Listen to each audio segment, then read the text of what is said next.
teoría Gestalt Surgió en Alemania a principios del siglo XX, un poco antes de la Gran Guerra, o conocida por algunos la Primera Guerra Mundial.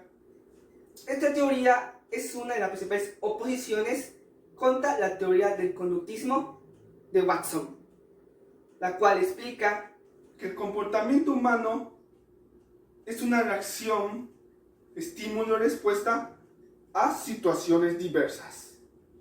Al contrario de la teoría Gestalt, que propone que el comportamiento humano se basa en la percepción del individuo.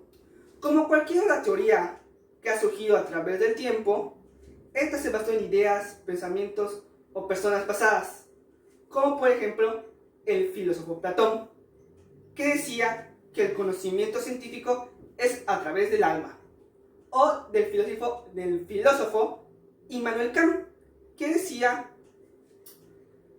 que la materia viene del objeto y que la forma la impone el sujeto. Es su teoría del conocimiento. Los principales representantes de la teoría fueron el psicólogo de Chequia, Max Weber, padre y fundador de esta teoría, y sus alumnos, el psicólogo de Estonia, Kohler, y el psicólogo alemán, Kofar.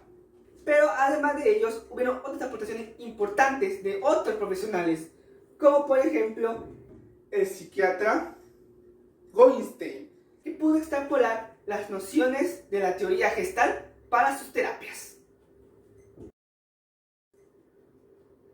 Después de ver cómo surgió la teoría Gestalt y cuáles fueron sus principales representantes, ahora hablaremos de lo más importante, que es la teoría Gestalt. Y partiremos desde lo más básico. ¿Qué significa la palabra Gestalt? Que viene del alemán, la cual se define como una entidad concreta y existente, que posee una forma definida. Partiendo de esa idea, la teoría Gestalt se basa en la percepción humana como principal fuente de estudios, la cual tiene tres elementos muy importantes para ese estudio. Los cuales son el objeto real, que es lo que vemos de la realidad, el estímulo visual, que son las imágenes que observamos de nuestro entorno, y la experiencia perceptiva. ¿Qué significa? Que cuando nuestro cerebro se organiza, reconstruye ciertas formas. Ahora hablaremos de un concepto muy importante de la teoría Gestalt, el cual es el concepto de percepción, la cual se define como un proceso primordial de la actividad humana, la cual a través de nuestros ojos podemos obtener información. Es una herramienta muy útil, lo cual nos permite formar juicios, categorías, formas de nuestro entorno. Ahora quiero presentarles dos ejemplos que yo hice y hizo mi equipo, lo cual la dividimos en dos importantes, en la vida cotidiana y en las matemáticas. En la vida cotidiana, al niño se le enseñan las características de una sandía, que son de color verde, son grandes, con forma ovalada y que es una fruta. Entonces, cuando el niño vaya a la tienda o a un mercado y vea una fruta que contenga dichas características idénticas, reconocerá que es una fruta, es una sandía. Un ejemplo de la matemática sería, se enseña que un triángulo equilátero tiene dos lados iguales y uno diferente, y la suma de sus ángulos es igual a 180 grados. Pero si se parte por la mitad, se tiene dos triángulos rectángulos, de cuales cada triángulo tiene un ángulo de 90 grados, y uno de 60 y otro de 30. Entonces, cuando lo pongo en un triángulo rectángulo, recordará que se tiene los ángulos 90, 30 y 60, y además la mitad de un triángulo equilátero. El concepto de insight, según la teoría de Gestalt, lo define como la percepción nítida del individuo ante un problema o una situación compleja, en el cual recuerda una experiencia previa o similar para relacionarlo y buscar la solución del dicho problema. Un ejemplo de insight en la vida cotidiana es cuando estás jugando fútbol. Por alguna razón, el balón queda arriba de un árbol.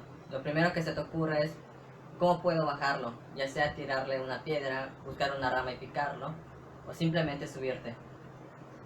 Ante estas situaciones que tú ya pensaste, tú escoges la más adecuada para solucionar ese problema. Para un ejemplo en las matemáticas sería cuando al alumno se le da una ecuación de primer grado con dos incógnitas. Lo primero que se le ocurre es en qué métodos puedo utilizar para resolver este problema. En ese momento lo primero que piensa es en el método de suma y resta, el método de igualación, de sustitución y graficándolo. Él escogerá el método que más sea conveniente para resolver el problema. El aprendizaje. El aprendizaje es el proceso por el cual las personas van adquiriendo diferentes destrezas, habilidades, conocimientos y en algunos casos conductas. Todo esto gracias a las experiencias directas, al constante estudio y a la práctica y análisis de la situación que lo desembocó. Algunos ejemplos de aprendizaje en la vida cotidiana puede ser cuando queremos aprender a manejar bicicleta. Nosotros desconocemos cómo manejar bicicleta, pero intuimos cómo hacerlo. Al momento de estar practicando constantemente cómo manejar la bicicleta, llega un momento en donde ya aprendemos a manejar la bicicleta. En las matemáticas conocemos los temas de multiplicación y potencia, y cuando tenemos un tema como un binomio al cuadrado, utilizamos los temas ya antes vistos para intentar resolverlo. La ley de la figura y fondo de la Gestalt analiza el cómo separamos de una imagen la figura del fondo. ¿Esto qué quiere decir? Cuando nosotros vemos una imagen o lo que sea, nos enfocamos primeramente en lo que tenemos delante de nosotros, dejando a un lado el contorno o el fondo de este mismo. Esto en la vida cotidiana es muy común. Por ejemplo, en este momento tú estás prestando atención a mi video y al de mis compañeros, dejando de lado el contorno de tu teléfono o de tu computadora e incluso dejando de fondo lo que te está rodeando en este momento, que es tu cuarto. En matemáticas esto es muy común verlo, por ejemplo, como cuando le queremos enseñar a un alumno qué es una variable. Se le enseña primero una ecuación de primer grado o una ecuación sencilla, en el cual enfocamos más la atención en la x, que viene siendo la variable, dejando de lado el resto de la ecuación, volviendo a esta el fondo. La ley de la buena forma o la pregnancia nos indica que todos los objetos que estén cercanos a uno mismo se consideran como una misma unidad, esto para poder ser entendido de una manera más sencilla para nosotros. Un ejemplo en la vida cotidiana podría ser visto en diversos tipos de logo, como por ejemplo el de Aerosflot, que es una empresa rusa de aviación. A primera vista podemos observar lo que es un copo de nieve. Sin embargo, si indagamos más a fondo en ese mismo logo, podemos observar que está compuesto por figuras más pequeñas.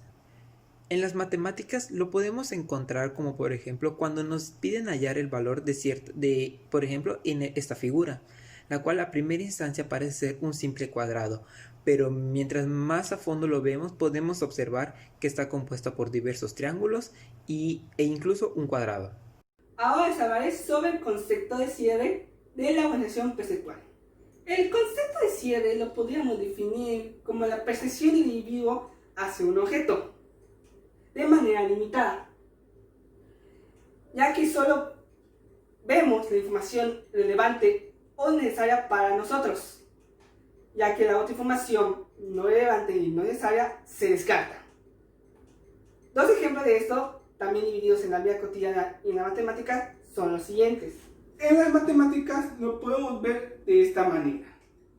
Cuando nos está explicando una ecuación en un plano cartesiano, al momento de darnos una ecuación, con solo saber qué exponente tiene, podemos identificar si es una línea recta, un elipse, una curva e incluso sabemos en cuál dirección se orienta.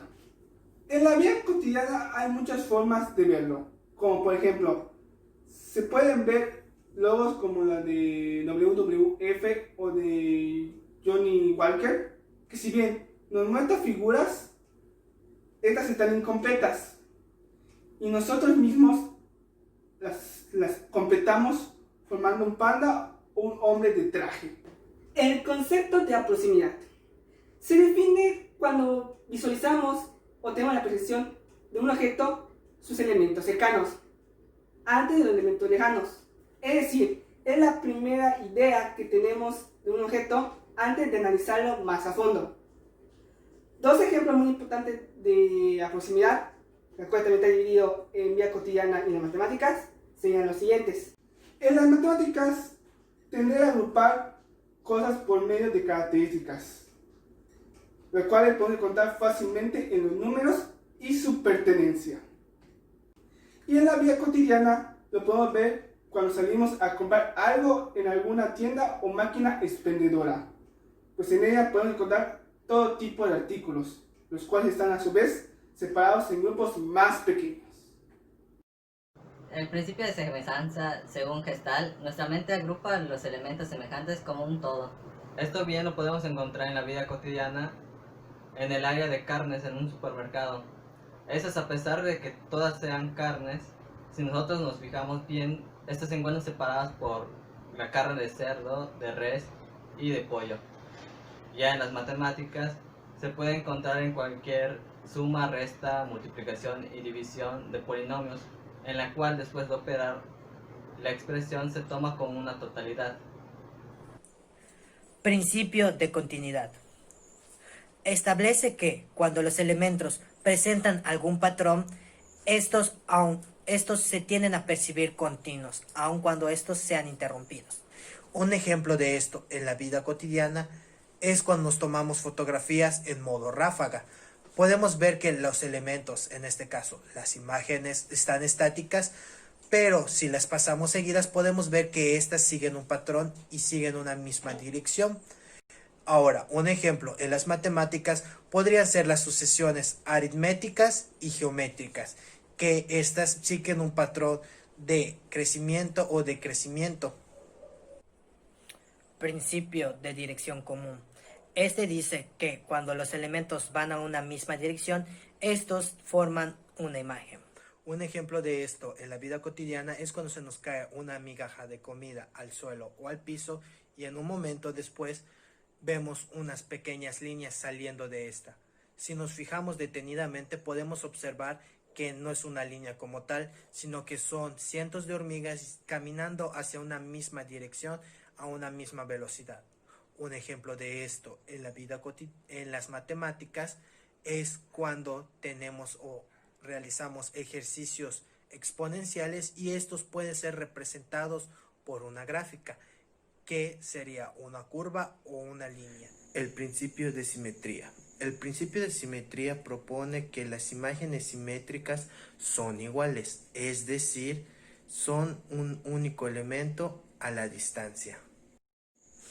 Un ejemplo en la vida cotidiana serían los productos que se manufacturan en las fábricas, puesto que estos son completamente iguales, aun cuando cambian de color mantienen las mismas propiedades. Un ejemplo en el área de las matemáticas es cuando se nos pide congruencia en figuras geométricas o bien en demostraciones, ya que aunque las figuras estén orientadas de diferente manera, se nos pide demostrar que estas son iguales.